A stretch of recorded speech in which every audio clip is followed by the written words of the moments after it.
네, 오늘은 이제 히브리서 12장 우리 14절부터 해보도록 하겠습니다. 14절 히브리서 12장의 주된 말씀은 끝까지 믿음의 경주를 달려야 된다라고 말씀해 주고 있는 것들을 우리가 배웠습니다. 그렇게 하고 우리 14절 함께 읽어보겠습니다. 모든 사람과 더불어 화평함과 거룩함을 따르라. 이것이 없이는 아무도 주를 보지 못하느니라. 이 14절 말씀이 그리스도인들의 삶의 목표가 되는 겁니다. 모든 사람과 더불어 화평함과 거룩함을 따르라.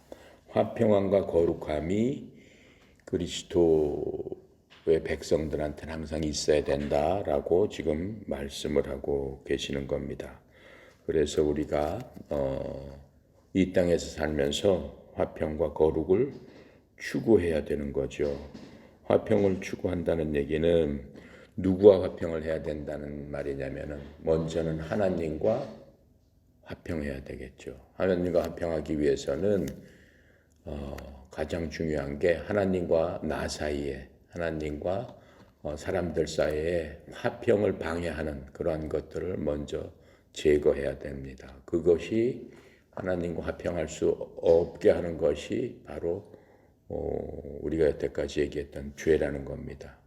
하나님은 공의로우신 분이고 또 하나님께서는 거룩하신 분이기 때문에 거룩하고 거룩함에 반하는 그러한 것들은 하나님께서 가장 싫어하는 겁니다. 그렇기 때문에 거룩하지 않으면은 하나님과 화평을 이룰 수 없는 거죠. 하나님 말씀에 내가 거룩하니 너희도 거룩해라 라고 하신 그 말씀대로 우리가 거룩해져야만 하나님과 화평을 이룰 수 있다라고 얘기를 하고 있죠.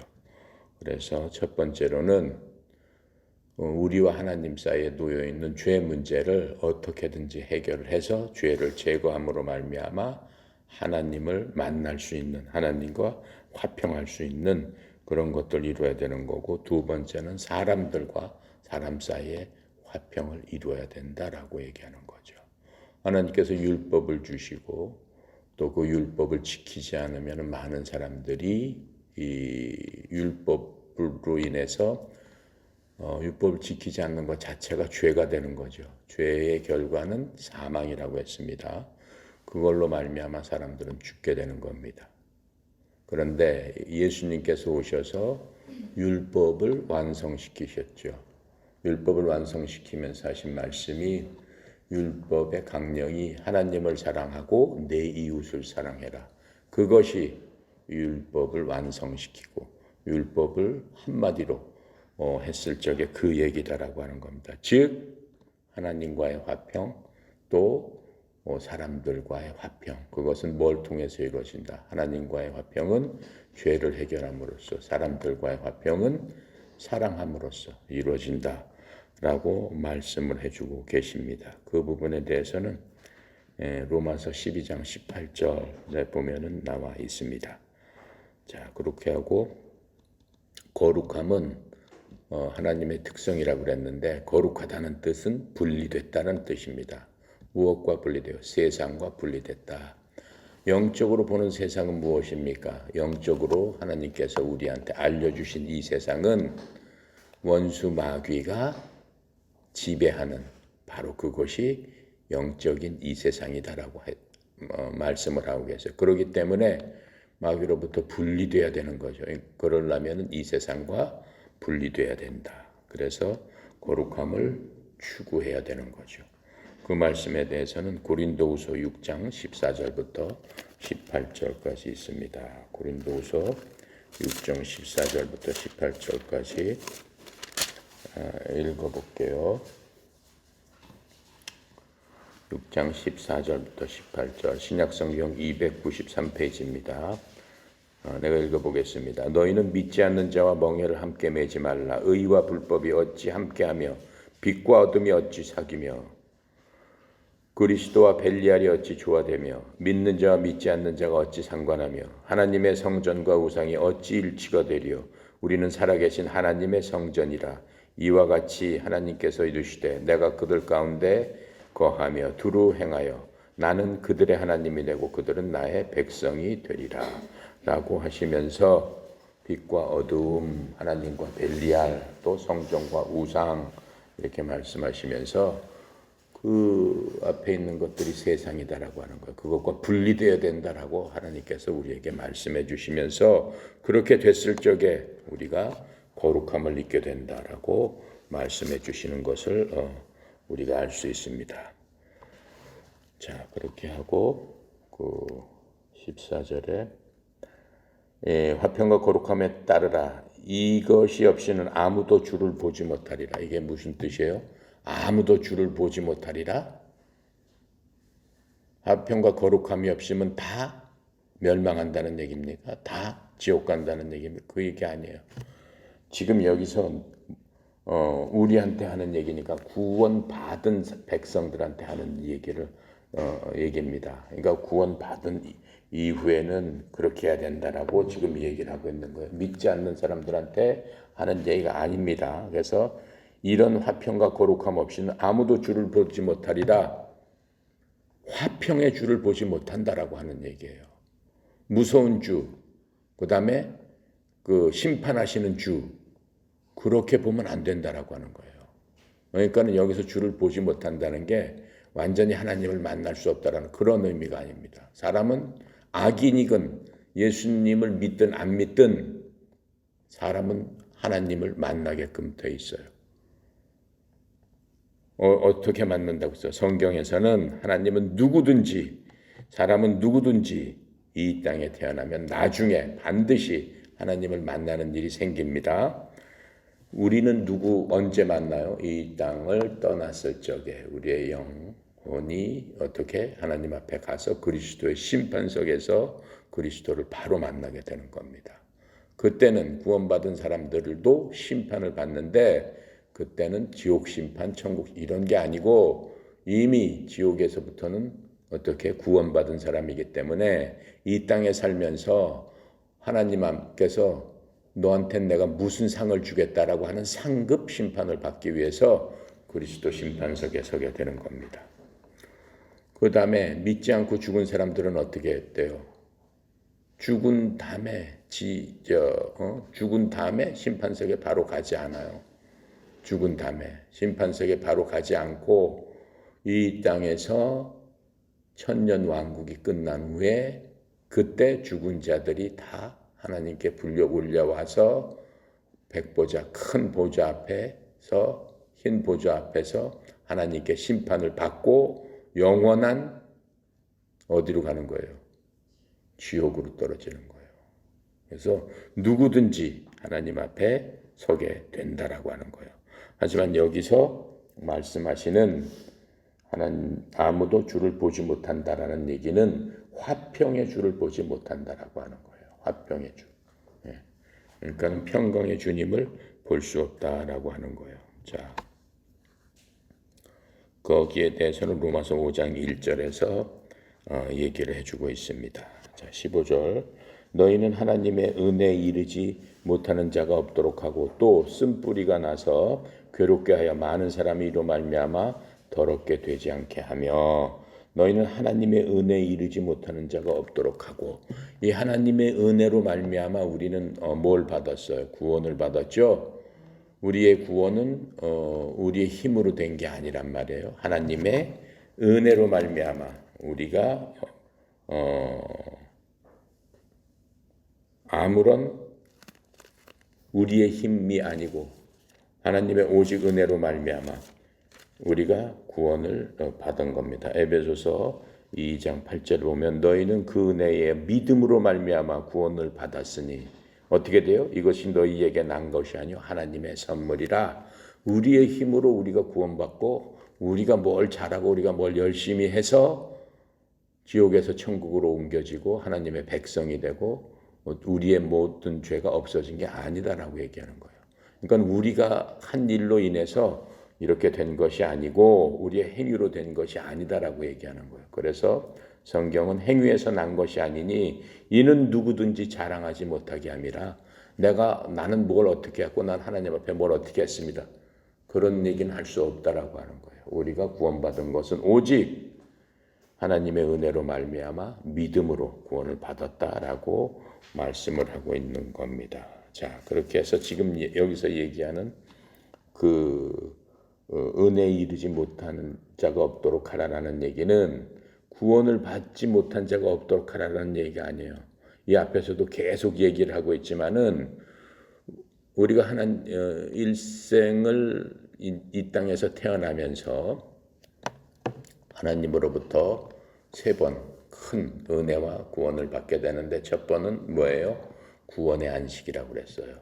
내가 예전에는 태어나자마자 마귀의 자녀로 태어났다라고 얘기를 하는 겁니다.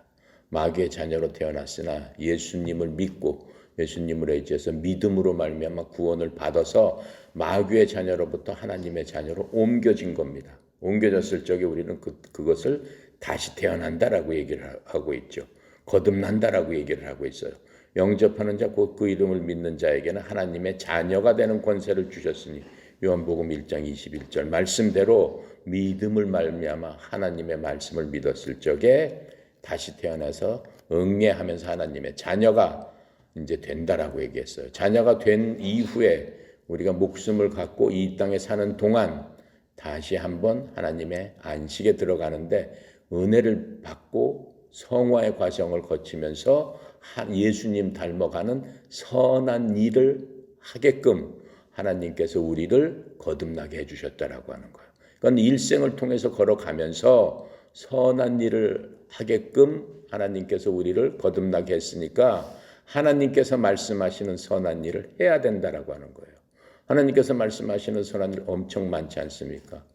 고린도전서 13장 나와 있는 대로 많은 선한 일들을 했을 적에 그게 성화의 은혜다라고 얘기하는 겁니다.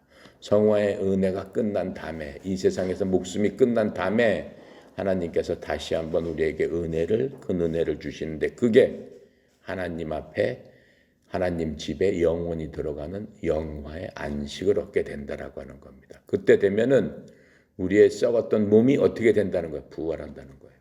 신령한 몸으로 다시 태어나고 우리는 하나님과 같이 천국에서 살게 된다라고 지금 얘기를 하는 겁니다. 그래서 지금 여기서 하는 말씀은 하나님의 은혜에 이르지 못하는 자가 없도록 하라. 성화의 은혜를 받지 못하는 자가 없도록 하라.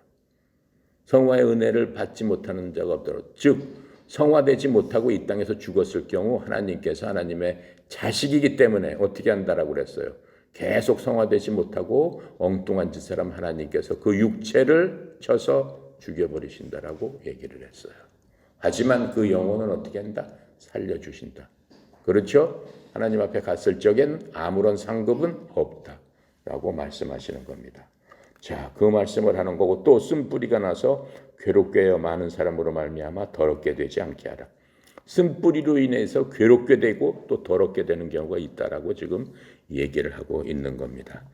이 쓴뿌리라는 얘기는 신명기서 29장 18절부터 19절에 보면은 하나님을 대적해가지고 하나님의 말씀에 대적하고 하나님의 뜻에 대적해서 이방신을 섬기고 이방의 교리에 따르는 그런 것들을 쓴뿌리라고 지금 얘기하고 있어요.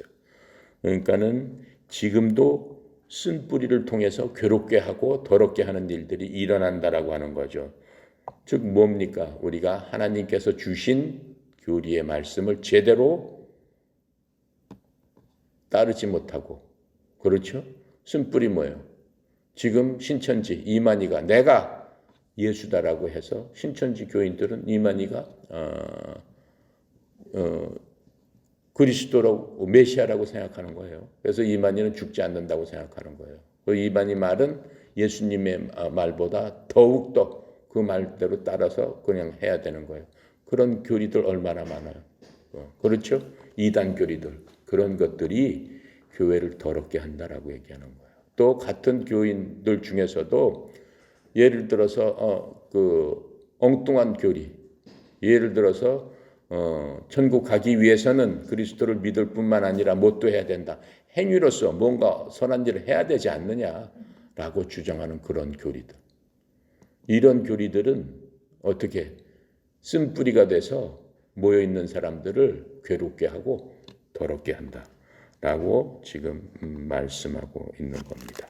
자, 16절입니다. 음행하는 자와 혹 한 그릇의 음식을 위하여 장자의 명분을 판 에서와 같이 망년된 자가 없도록 살피라. 너희가 아는 바와 같이 그가 그 후에 축복을 이어받으려고 눈물을 흘리며 구하되 버린 바가 되어 회개할 기회를 얻지 못하였느니라. 이건 무슨 얘기냐면은 에서의 얘기를 다 알죠. 음행하는 자와 혹 한 그릇의 음식을 위하여 장자의 명분을 판 에서. 에서는 누구의 아들이었습니까? 야곱의 아들이었어요. 야곱에는 아들이 둘이 있었죠. 쌍둥이 아들이 있었는데 누구하고 누구? 야곱과 에서. 내가 잘못 얘기했네. 에서의 아버지는 누구였죠? 이삭이었죠. 예. 이삭이 쌍둥이 아들을 낳았는데 형이 에서, 동생이 야곱이었어요. 예. 에서는 남자다웠어요. 키도 크고 아주 막 털도 북실북실 나고 힘이 세고 기골이 장대하고 활도 잘 쏘고 칼도 잘 쏘고 가서 사냥도 잘하고 아주 남자다웠어요. 호탕한 그런 기질을 가진 아이였어요. 그러니까는 보기에 얼마나 남자답고 멋있습니까? 야곱은 어때요? 쌍둥이 그 동생 야곱은 그냥 나약해가지고 엄마 치마 뒤에 숨어서 엄마 형이 뭐라고 해요? 뭐 엄마 뭐 형이 때려요? 뭐 이런 식으로 마마보이였어요. 그런데 어떻게 했어요? 이 에서가 어느 날 사냥을 하고 와서 너무 배가 고픈데 동생이 뭘 하고 있어요? 팥죽을 끓이고 있단 말이에요.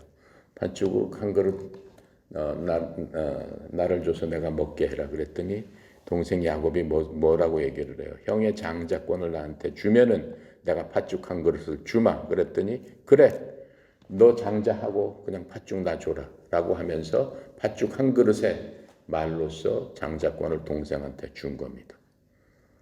그게 무슨 얘기야? 장자권이라는 건 뭐야? 하나님께서 영적으로 복을 주시는 그러한 겁니다. 특히 구약에서는 그런 거죠. 장자는 모든 사람의 2배를 받는 또 그 영적으로 그 대를 잇는 그러한 권리인데 그걸 그냥 팥죽 한 그릇에 동생도 가져라라고 한 거예요. 그러니까 얼마나 그 우습게 하는 거예요. 그러니까는 이 에서는 그 육신의 그런 그 배고픔 하나로 어때? 자기 장자권, 영적인 권리를 동생한테 팔아버려서 하나님께서는 그러한 사람을 망령된 자다라고 말씀하고 계세요. 그러면서 여기서 음행하는 자는 뭐예요? 에서는 그 이후에 어떻게 했어요? 부모를 갖다가 굉장히 괴롭게 했어요. 이 이스라엘 사람들은 특별히 결혼 그 관념이 굉장히 셉니다. 그래서 반드시 자기 민족들하고 결혼을 해야 돼요. 다른 민족들과 결혼하게 되면은 사실은 쫓겨나고 이방인 취급을 받습니다. 그런데 이 에서는 이방 여자를 여러 명과 결혼을 합니다.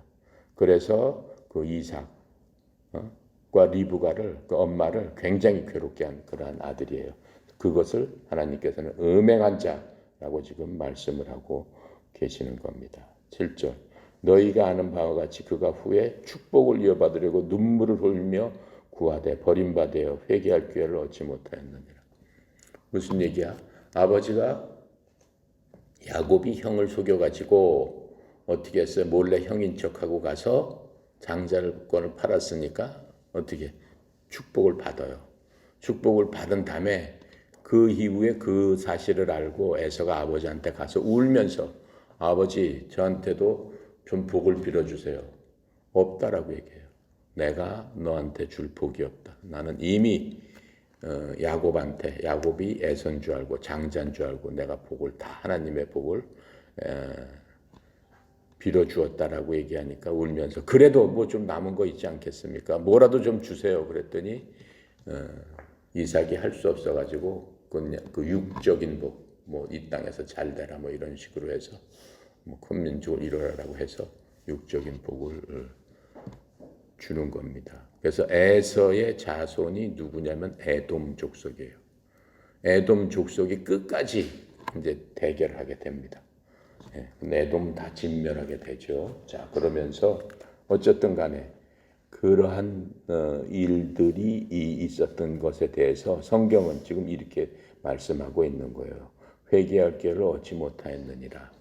영적이지 못한 육적인 에서를 보면서 하나님께서 우리에게 경고의 말씀을 주시는 거예요. 너희들이 육적인 거를 택해가지고 영적인 것을 버리면 그것이 바로 망령된 죄다라고 말씀을 하고 계시는 겁니다.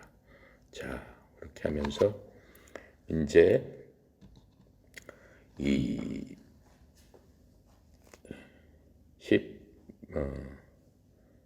18절에 너희는 만질 수 있고 불이 붙은 산과 침침함과 흑암과 폭풍과 나팔 소리와 말하는 소리가 있는 곳에 이른 것이 아니라 그 소리를 듣는 자들은 더 말씀하지 아니하시기를 구하였으니 이는 짐승이라도 그 산에 들어가면 돌로 침을 당하리라 하신 명령을 그들이 견디지 못함이라. 이게 무슨 얘기죠? 지금 이 얘기는 모세를 통해서 하나님께서 율법을 주실 적에 시내산에 모든 백성들을 모이라고 했는데 백성들이 하나님의 임재가 시내산 꼭대기에 있는 것을 보고 두려워서 가지 못합니다. 두려워서 그 모양과 그 소리와 이러한 자연 현상을 보면서 도저히 갈 수 없습니다라고 백성들이 얘기를 해요. 그러니까 하나님의 임재 앞에서 어때요? 자기네들은 갈 수 없으니까는 모세보로 당신이 올라가서 우리를 대신해서 그 율법을 받아서 우리에게 전달해 주면은 우리가 그 율법대로 그 말씀대로 잘 따르고 순종하겠습니다라고 하면서 모세한테 얘기했던 그 상황을 지금 여기서 얘기를 하고 있는 겁니다. 즉 그 당시 시내산에서 그 있었던 일, 시내산에서 어떻게 한 거예요? 율법을 수여했죠. 자, 했던 그 광경을 지금 보여주고 있습니다. 자, 그렇게 하고 21절에 그 보이는 바가 이렇게 무섭기로 모세도 이르되 내가 심히 두렵고 떨린다 하였느니라. 21절에 실제로 출애굽기에 보면은 그 시내산에서 모세가 그러면 너희들은 여기서 잠잠히 기다려라. 내가 올라가서 율법을 받아갖고 내려오마 하면서 40일을 시내산에서 있었어요. 그러면서 하나님으로부터 율법을 받아갖고 이제 내려오는 그러한 일들이 있었습니다. 근데 그 당시에 그 출애굽기에 보면은 내가 하나님 앞에 심히 나도 두렵고 떨린다라는 말은 없어요.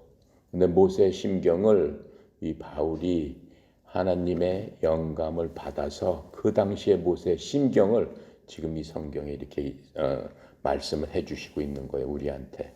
그러니까는 그 당시에 모세도 사실은 내가 심히 두렵고 떨린다라고 하면서 시내산으로 올라갔다라고 지금 말씀을 해주고 계시는 겁니다. 22절.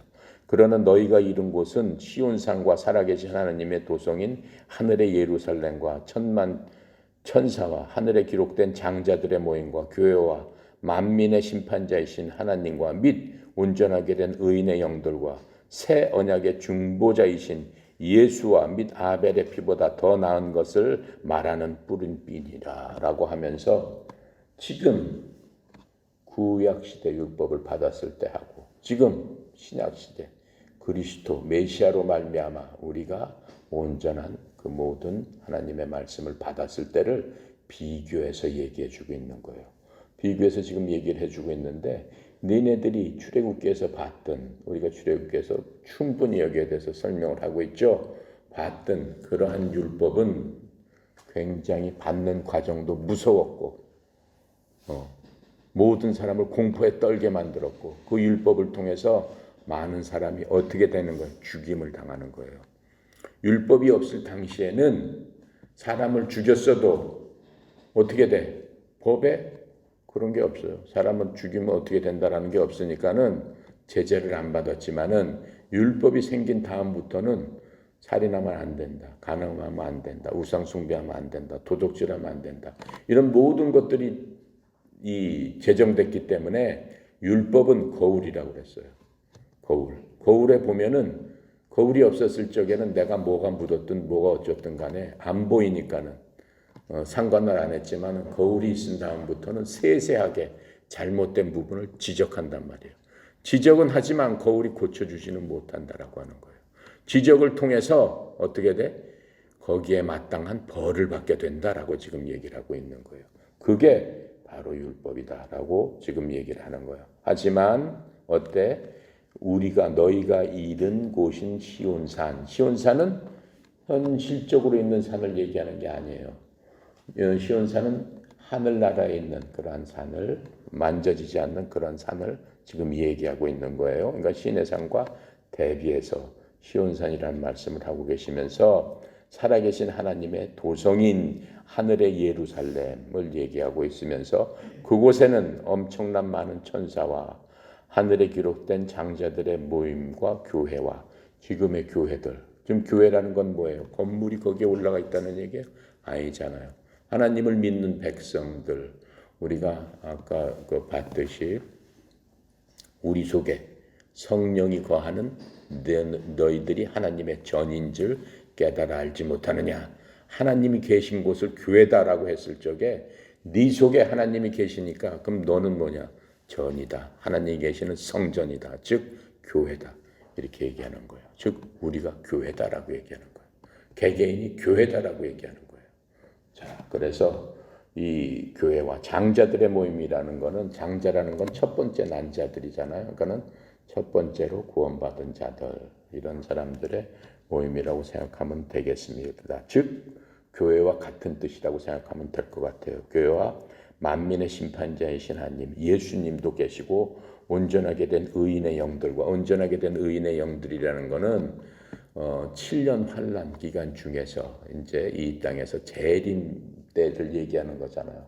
재림 때, 천년왕국 때, 이제 그때 그 이후에 새 하늘과 새 땅 그것을 얘기하는 거니까 거기에 있는 사람들은 이 땅에서 예수님께서 처음 오시고 십자가에 돌아가시고 죽으셨어요. 예수님께서 처음 오신 게 2000년 전인데 처음 오신 그때를 성경은 초림 한자말로 처음 오셨다라고 얘기하는 거예요. 근데 예수님의 말씀대로 나는 반드시 속히 오리라 라고 말씀하신 대로 이 땅에 속히 오신단 말이에요. 그걸 재림의 때라고 얘기를 하는 겁니다. 그래서 모든 신자들은 재림의 때를 기다리고 있는 거예요. 예수님 어서 오시옵소서라고 얘기를 하고 있는 거예요. 왜 그래? 모든 신자들한테는 우리 속에 성령님이 계시고 온전하게 우리가 예수님 닮은 몸으로서 이 육신의 사람들마다 육신을 갖고 있기 때문에 여러 가지 고통이 많아요. 고통이 없는 사람이 없어요. 질병이 없더라도 정신적인 고통이 있는 거고 자기 스스로 고통을 스스로 갖고 있어요. 육신은 고통을 만들어내는 공장입니다. 내가 아무리 튼튼하더라도 내가 아무리 막 건강하더라도 마음속에 고통이 많아요. 무슨 고통이 있어? 부자가 되고 싶은 고통. 그렇죠? 그 다음에 명예를 찾으려고 하는 고통. 그렇죠? 그 다음에 요즘에 사회적으로 많은 문제가 있지 않습니까? 예쁜 여자를 보면 간음을 하고 싶어 하려고 하는 고통. 그거 다 고통이란 말이에요. 어떠한 사람이라도 고통이 없는 사람은 없다라고 하는 거예요. 무엇 때문에? 육신을 갖고 있기 때문에 그렇다라고 하는 거예요. 병들면 또 병들어서 생기는 고통. 그렇죠? 육신은 큰 짐이다라고 얘기하는 거예요. 그렇죠? 수고하고 무거운 짐진 자들은 다 나에게로 오라. 육신을 가진 자들은 근본적으로 무거운 짐진 자들이에요. 하나님께서 말씀하시는 거예요. 무거운 짐진 자들아 다 나에게로 오라. 그렇죠. 그 육신의 고통을 갖다 벗기 위해서는 한 가지 길밖에 없는데 예수님한테 가는 길밖에 없다라고 얘기하는 거예요. 왜 그래? 예수님께서 나는 길이요 진리요 생명이다. 니네가 육신이 병들었든지 어떠한 욕심으로 인해서 절망에 빠졌든지 낭망에 빠졌든지 어떠한 순간이든지 예수님께 내려놔라 얘기하는 거예요. 내려놨을 적에 어때? 내가 참 평화와 참 자유를 너에게 주리라 말씀하시는 그런 겁니다. 그래서 지금 여기서는 하늘에 기록된 장자들의 모임 교회와 교회는 우리라고 얘기했죠. 만민의 심판자이신 예수님과 또 온전하게 된 의인의 영 7년 환란 동안 엄청난 많은 사람들이 죽는다고 그랬어요. 7년 환란 가운데 우리처럼 이미 예수를 믿는 사람은 사실은 7년 환란은 우리하고 상관없는 이 땅에서 일어나는 아주 무서운 사건이에요. 근데 지금 예수를 믿어서 교회가 된 사람들, 자기 속에 성령이 있는 사람들은 그걸 전혀 무서워할 필요가 없어요. 우리하고 상관없는 일이기 때문에. 7년 동안 근데 거의 모든 백성들이 다 죽습니다. 이 땅에 남아있는 사람들. 왜냐하면 이 땅에 남아있는 사람, 믿지 않는 사람만 이 땅에 남아있게 되고 7년 환란이란 얘기는 예수님 재림하시는 그때를 얘기하는 거예요. 예수님 다시 오실 적에는 자기의 백성들을 미리 다 불러 올려요. 하늘로. 다 불러 올려서 우리가 호련히 산채로 들림을 받는 거예요. 몸이 호련히 변해요. 변해서 산채로 들림을 받아서 예수님과 같이 있게 되고 이 땅에서는 7년 동안 믿지 않는 자들한테 대한 엄청난 시련이 계속적으로 있는데 그 시련 가운데서도 내가 이제 예수님이 하나님이셨구나. 예수가 메시아였구나. 이제 와서 보니까 알겠다라고 하는 사람들 중에서 끝까지 신앙을 지키고 어떠한 경우라도 고통을 참으면서도 목이 베이면서도 나는 예수를 그리스도로 영접합니다. 라고 신앙을 고백하는 사람들한테는 하나님께서 구원을 하게 되는 거죠. 그러니까 엄청난 고통 가운데 구원을 받게 되는 겁니다. 그래서 지금 그 얘기를 하는 겁니다. 온전하게 된 의인의 영들과 지금 그 얘기를 하는 겁니다. 24절. 새 언약의 중보자이신 예수와 및 아벨의 피보다 더 나은 것을 말하는 뿌린 핀이라. 이게 무슨 얘기야? 새 언약의 중보자이신 예수. 지금 이거는 온전하게 된 뭘 얘기하는 거예요? 온전하게 된 천국. 우리가 가야 하는 그곳에서의 일들을 얘기하는 거예요. 모세는 율법을 갖고 이 땅에서 율법을 갖고 사람들을 심판했지만 지금 우리가 예수를 믿음으로 말미암아 온전하게 된 그곳에서는 또 장차 우리가 갈 그곳에서는 이러한 일들이 있다라고 얘기를 하는 겁니다. 그래서 새 언약의 중보자이신 예수와 및 아벨의 피보다 더 나은 것을 말하는 뿌린 핀이라. 이 무슨 얘기냐면은 아벨의 피는 뭐예요? 아벨은 이 땅의 첫 대언자라고 그랬어요. 아벨의 피로부터 스가랴의 피까지 그 대언자의 피들이 그렇죠? 신원을 하고 있다. 땅에서 울부짖고 있다라고 얘기했어요. 공의로서 심판하십시오. 원수를 갚아주십시오. 라고 울부짖고 있다라고 하는 거예요. 뭘 심판을 해? 아벨을 죽인 누구예요? 가인. 형의 죄악을 심판해 주세요. 라고 하면서 아벨의 피가 하나님께 울부짖고 있다라고 하는 거예요. 공의를 이루어 주십시오. 억울하게 죽었잖아요. 형이 그냥 동생을 돌로 쳐 죽였잖아요. 하나님께서 동생만 이뻐한다고 그래서. 근데 그 피, 흘린 피가 지금도 심판해 주십시오라고 해주고 있다란 말이야. 근데 그 피보다는 누구 피가 더 낫다는 거야? 예수님께서 흘리신 피가 더 낫다라고 하는 거예요. 예수님도 피를 어떻게 했어요? 뿌리셨다라고 지금 얘기하고 있어요. 언제 뿌리셨었고? 그 언제 성경에서 얘기를 해요. 왜 더 낫다라고 얘기해요? 예수님의 피는 하나님의 피인데 예수님께서는 아벨은 어떻게 했어요? 공의로 심판해 주세요라고 했지만 예수님께서는 피를 뿌리시면서 무슨 얘기를 했어요? 예수님을 죽인 저 원수들을 다 멸해 주세요라고 말씀을 하세요. 예수님을 갖다가 어떻게 모략을 해가지고 예수님이 하느님이신데도 불구하고 어떻게 망령되게 예수님이 신성모독했다라고 그래서 잡아 죽인 그러한 모든 사람들, 또 실질적으로 예수님을 갖다 창으로 찔러 죽인 그 로마 병사들, 그런 사람들을 멸하라고 얘기해요. 정의로 심판하라고 예수님께서 말씀하세요? 아니잖아요. 저들을 용서해 주세요라고 얘기하죠.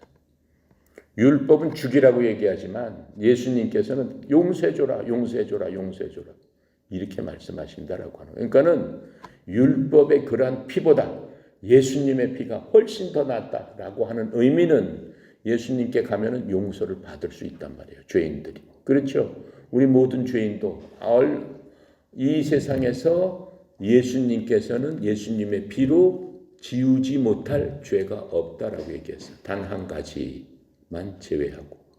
그렇죠? 성령 모독한 것만 제외하고. 근데 그 성령 모독죄는 뭐예요? 예수님 시대 때만 해당되는 거예요. 예수님 시대 때 사람들한테만 해당되는 거예요. 지금은 그 해당되는 얘기가 아니란 말이에요. 그렇다면 모든 죄는 예수님의 피로써 다 제거될 수 있다라고 하는 거예요. 그러니까 그 피가 훨씬 난 피 아니냐라고 얘기하는 거예요. 아벨의 피보다. 그러시면서 예수님께서 그 피를 가져다가 어떻게 하늘에 있는 성소에다 뿌려야 되는 거예요. 그냥 가만히 있으면 안 되는 거예요. 이스라엘 백성들이 6월절 날 죽음으로부터 면하기 위해서 어린 양의 피를 잡아서 그 피를 우슬초로 임방에 뿌렸다라고 얘기하고 있어요. 그리고 속죄일마다 대제사장이 양피를 갖고 지성소에 들어가서 궁율의 자리에 뿌렸다라고 얘기했어요. 뿌렸다는 게 뭐예요? 죄를 보이지 않도록 덮었다라고 얘기하는 거예요. 근데 예수님께서는 예수님의 피로써 뿌림으로 말미암아 그 죄를 단번에 제거하셨다라고 얘기하는 거예요. 그럼 피의 효과가 틀린 거예요. 그것은 덮고 짐승의 피로서는 덮을 수만 있어요. 죄가 있으면은 또 덮어야 돼. 계속 덮어야 돼. 근데 예수님의 피는 단번에 영원히 제거를 하셨다. 없애버리셨다. 그냥 찾아볼래야 찾을 수 없게 하셨다라고 지금 말씀을 하시기 때문에 그 피가 어떻게 더 나은 피다라고 지금 성경은 말씀하고 계세요. 그래서 피를 가지고 가신 게 어디서 가셨다고 그러겠어요? 히브리서 우리 이미 공부한 겁니다. 9장 7절에 보면은 뭐라고 말씀하시냐면 오직 둘째 장막은 지성소죠. 대제사장이 홀로 1년에 한 번씩 들어가되 자기와 백성의 헌물을 위하여 드리는 피 없이는 아니하느니라 라고 하면서 지성소로 들어갈 적에는 백성의 피 이런 걸 갖고 들어가야 되는 거죠. 자, 그런데 12절에 보니까 염소와 송아지의 피로 하지 아니하고 오직 자기의 피로 영원한 속죄를 이루사 단번에 성소에 들어가셨느니라. 예수님께서는 천국에 있는 그 성소에 자기의 피를 갖고 들어가셨다라고 얘기하세요. 언제 들어가셨어요? 그 전에 한번 본 게 있는데 언제 들어가셨냐면은 자 9장 25절 한번 더 볼게요. 대제사장이 해마다 다른 것의 피로서는 성소에 들어가는 것 같이 자주 자기를 드리려고 아니하실지다. 26절 그리하여 그가 세상을 창조한 때부터 자주 고난을 받았어야 할 것이로되 이제 자기를 단번에 제물로 드려 죄리 없이 하리라고 세상 끝에 나타나셨느니라. 그러시면서 28절 이와 같이 그리스도도 많은 사람의 죄를 담당하셔서 단번에 드리신 바가 되셨다. 언제 드리셨냐? 요한복음 20장 17절에 보면은 지난번에 한번 찾아본 것 같은데 20장 17절에 보면은 예수님께서 어떻게 십자가에서 돌아가셨습니다. 사흘 후에 부활하셨습니다. 부활하시고 난 다음에 예수님께서 하늘로 올라가시는 그때 바로 피를 갖고 이 천국에 있는 원래 성소에다가 피를 뿌리셨다라고 얘기했어요. 모세를 통해서 하나님께서 성소를 지라고 할 적에 그 성소를 그냥 지라고 한 거예요? 아니에요. 천국에 있는 성소의 모양대로 그대로 똑같이 지어라라고 하면서 천국에 니네들이 가면은 진짜 성소를 다 볼 것이다. 우리가 천국에 가면 그 성소를 보게 될 거고 거기에 예수님의 피가 뿌려져 있는 것을 보게 된다라고 얘기하는 거예요. 예수님께서 언제 그 피를 갖고 가셨다라고 얘기해요? 요한복음 20장 17절에 보니까 예수께서 이르시되 마리아가 예수님을 부활하고 나서 첫 번째 만난 사람이 마리아예요. 막달라 마리아가 무덤 앞에 서 있는 예수님을 보고 예수님을 탁 터치하려고 그래요. 그랬더니 마리아한테 말씀하시는 거예요. 나를 붙들지 말라. 내가 아직 아버지께로 올라가지 아니하였노라. 이렇게 말씀하시는 거예요. 그러시면서 올라갔다가 다시 제자들한테 내려와서 보여주는 거예요. 올라가시면서 뭘 하셨겠어요? 성소에 피를 뿌렸다라고 지금 말씀을 하고 계시는 겁니다. 그래서 여기서 더 나은 더 나은 것을 말하는 뿌린 핀이라고 하면서 예수님의 피가 참 성소에 이제는 뿌려졌다라고 하시면서 예수님께서 돌아가실 때 말씀하신 그대로 이룬 거예요. 모든 것을 다 이루었다. 뭘 다 이루어? 성경에 나오는 모든 예언, 모든 성취를 다 이루었다라고 하는 거예요. 더 이상 하나님께서 성경이 완전히 끝났기 때문에 예언이나 대언은 없다라고 하는 거예요. 그래서 자 25절 너희는 삼가 말씀하신 이를 기억하지 말라. 땅에서 경고하신 이를 기억한 그들을 피하지 못하였건 하물며 하늘로부터 경고한 이를 배반한 우리일까봐. 땅에서도 모세를 통해서 그렇죠? 율법을 주어서 율법을 어긴 사람들을 하나님께서는 어떻게 멸하시잖아요. 맨 처음에 율법이 왔을 적에 뭘 봤어요? 뭐를 봤어요? 율법을 주기 위해서 하나님께서 모세를 불러서 40주야를 시내산 꼭대기에 올라가서 이제 십계명을 다 들고 내려왔어요. 내려와서 백성들한테 기쁜 마음으로 주려고 내려오는데 산 밑에서 풍악 소리가 울리고 막 떠드는 소리가 있어요. 그 무슨 소리냐? 그랬더니 40일 동안 모세가 올라가 있는 사이에 산 밑에서 어떻게 이 모세가 40일 동안이나 이렇게 오랫동안 안 내려오는데 하나님한테 죽었을지도 모른다. 그럼 우리 어떻게 해야 되느냐? 우리가 뭔가 지도자가 있어야 되지 않느냐. 그래서 사람들이 금송아지를 만들어요. 아론이 송아지를 사람들의 금부치를 해서 금송아지를 만들고 금송아지 앞에서 어떻게 해요? 우리를 구원해신 신이다 하면서 막 춤을 추고 놀고 음행을 벌리고 난리를 쳐요. 그 당시에 모세가 이제 40일이 딱 돼서 갖고 돌판을 갖고 왔잖아요. 율법을. 어떻게 했어요? 돌판을 집어 던지면서 누굴 얘기를 해? 주동한 자들을 죽여라라고 얘기해요. 몇 명이 죽어요? 3,000명이 죽습니다. 레위 자손을 통해 가지고 레위 사람들을 통해서 쫓아다니면서 장막에서 거기서 날뛰었던 사람을 다 잡아서 죽여요. 약 3,000명이 죽습니다. 그 율법이에요, 그게. 그런데 예수님의 복음이 전해지면서 무슨 일이 일어나요? 사도행전 2장에 보면은 무슨 일이 일어나? 베드로가 처음으로 설교를 시작하는 거예요. 사람들한테 나가서 이스라엘에서 사람들한테 나가서 예수님에 대해서 얘기하고 예수님의 복음에 대해서 얘기를 했을 적에 뭐라고 얘기해? 너네들이 네 죄를 회개하고 사함을 받고 세례를 받아라. 그러면 성령으로 너희들에게 주실 것이다. 라고 하면서 처음으로 성령을 주는 일이 일어나요.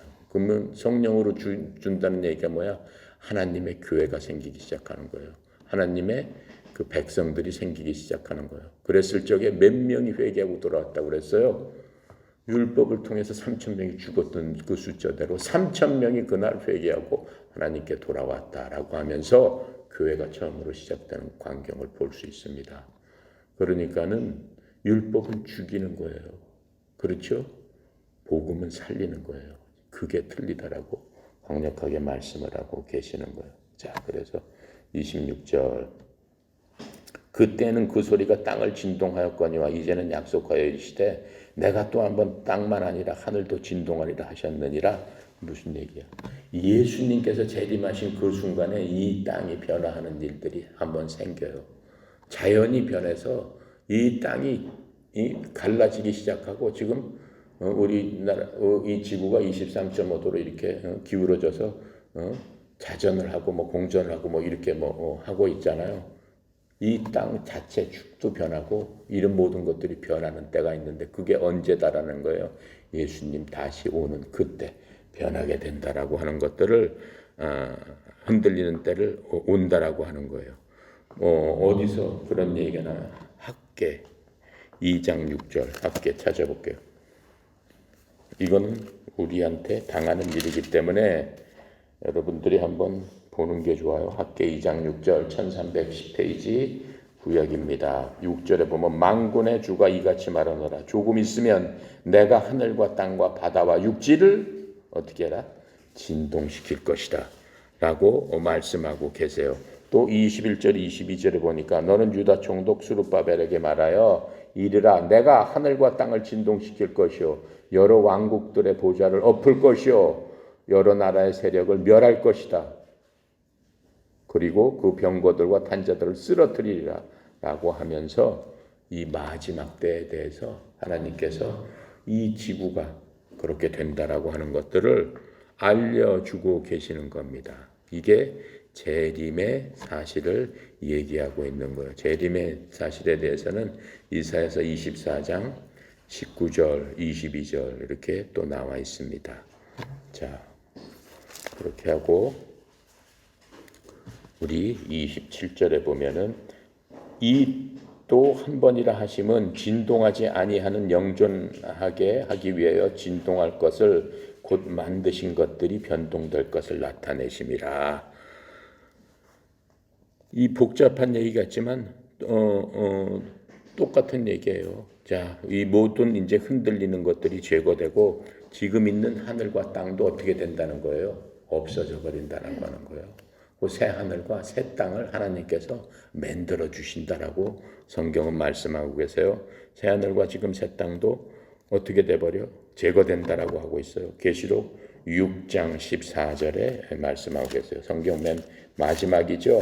요한계시록 6장 14절에 보면은 하늘은 두루마리가 말리는 것 같이 떠나가고 각 산과 섬이 제자리에서 옮겨지며 그런 날이 곧 있다라고 하는 거예요. 이 하늘이 이렇게 보면은 야 저게 어떻게 그냥 공기 중에 아무런 형체도 없고 아무런 기체식으로 그렇게 있는데 물질이 아닌데 어떻게 될까? 하나님은 그렇게 하신다라고 하는 거예요. 그렇죠? 하늘 위에 다시 궁창이 있다라고 하는 거예요. 하늘 위에 바다가 있는 거예요. 지금. 그러니까는 그 이 하늘을 두루마리 말려버리듯이 이제 하나님께서 어떻게 말아버리고 지금 우리가 보는 산과 이런 섬 모든 것들이 다 자리를 찾아간다라고 하는 그런 말씀을 우리한테 해주고 계십니다. 자, 그리고 28절 그러므로 우리가 흔들리지 않는 나라를 받았은즉 은혜를 받자 이로 말미암아 경건함과 두려움으로 하나님을 기쁘시게 섬길지니라. 하지만 이 세상 모든 것들이 땅도 흔들리고 하늘도 말리고 섬과 바다와 이 모든 것들이 제자리에서 다 움직이고 새하늘과 새 땅이 되는데 변하지 않는 것들이 있다라고 하는 겁니다. 바로 하나님의 은혜다라고 하는 거예요.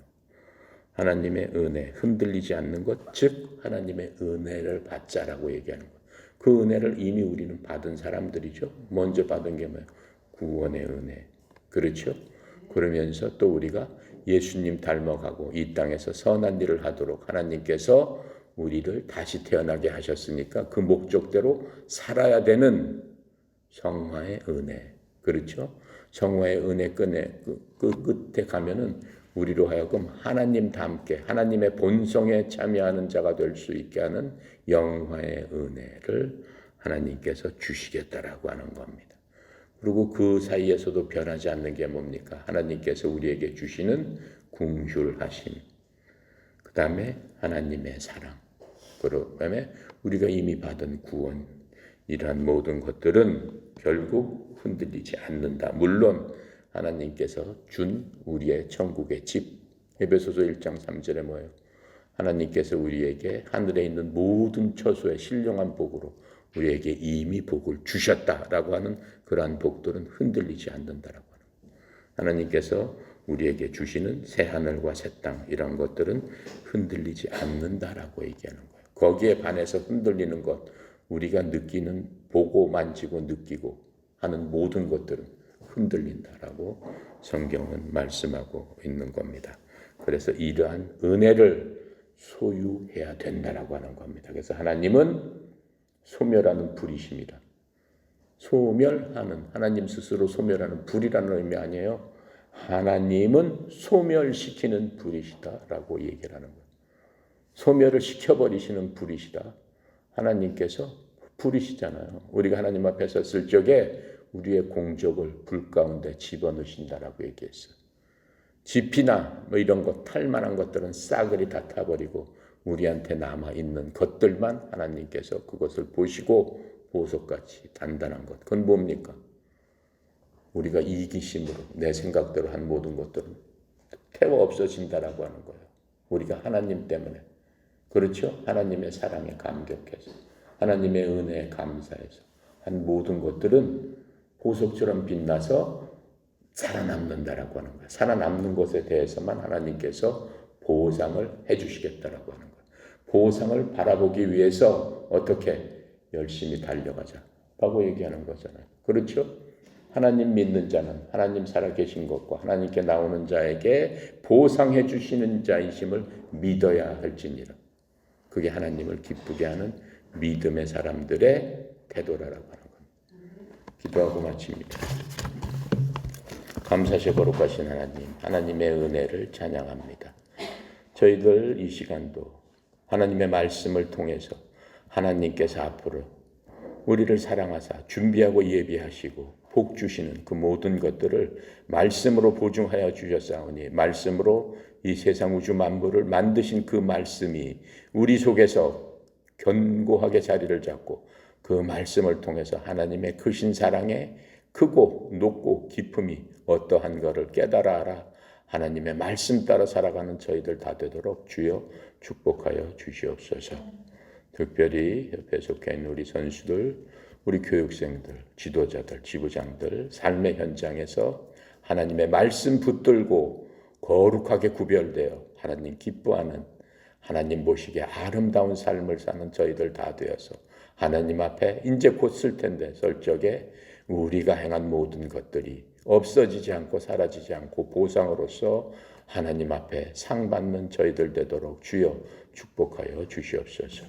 특별히 협회를 이끌어가는 송영희 사장님, 하나님 축복하여 주시사 하나님께 받을 보상을 향해서 열심히 달려갈 적에 힘들지 않게 하시고 지치지 않게 하여 주시옵시고, 하나님의 크신 사랑과 위로 가운데서 우리 협회가 하나님 보시기에 기뻐하시는 협회 되도록 주의 종을 통해서 협회를 세워 주시옵소서. 오늘도 모든 것 아버지께 의탁드립니다. 감사드리며 우리 주 예수 그리스도 이름으로 기도드렸습니다. 아멘.